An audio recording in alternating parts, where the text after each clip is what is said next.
Quand on parle d'impressionnisme, on pense tout de suite à Monet, Renoir, Sisley ou encore Degas, bref, à des hommes. Et pourtant, le mouvement pictural ne se limite pas à ce cercle masculin. Aujourd'hui, je vais vous parler justement de deux grandes figures féminines de l'impressionnisme. Artistes aux carrières exceptionnelles, Berthe Morisot et Marie Bracquemond ont elles aussi marqué l'histoire de ce courant artistique.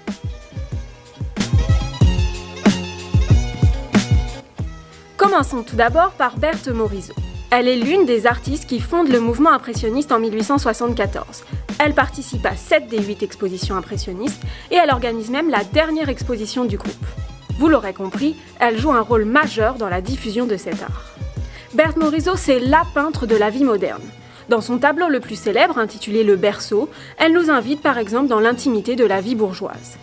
Elle peint également la mode, le travail domestique des femmes ou encore les loisirs en plein air. Évidemment donc, on ne peut réduire l'œuvre de Berthe Morisot à une simple peinture de la maternité. Et d'ailleurs, peindre l'intimité familiale n'est pas propre à une artiste femme. Claude Monet ou encore Auguste Renoir ont peint à de multiples reprises leurs enfants sans qu'on ne les limite à ces représentations. L'œuvre de Berthe Morisot est particulièrement riche. Lorsqu'elle meurt à 54 ans, elle laisse pas moins de 423 tableaux, 191 pastels, 240 aquarelles et plus de 200 dessins. Et pourtant, son certificat de décès la mentionne comme étant sans profession. Celle qui était reconnue par ses pairs est alors reléguée par les critiques d'art au rang de peintre de second plan. Passons maintenant à Marie Bracquemond. Elle rejoint quant à elle le mouvement impressionniste pour la 4e exposition du groupe. Au total, elle expose à 3 reprises avec les impressionnistes. Ancienne élève d'Ingres, elle s'est émancipée de son maître qui, selon elle, n'a que peu d'estime pour les artistes femmes. Elle développe alors sa propre personnalité artistique.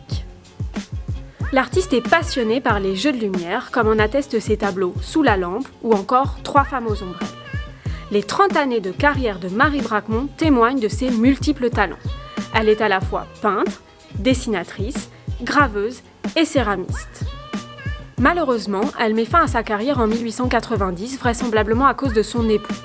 Félix Bracquemond, artiste peintre lui-même, n'apprécie pas les choix artistiques de son épouse et ne cesse de critiquer son œuvre. Comme Berthe Morisot, elle est injustement reléguée par les critiques au rang de peintre mineur de l'impressionnisme. Alors heureusement, depuis la fin du XXe siècle, on redécouvre les œuvres de ces artistes qui ont joué un rôle considérable dans le mouvement impressionniste. Berthe Morisot et Marie Bracquemond ne sont d'ailleurs pas les seules femmes artistes du mouvement.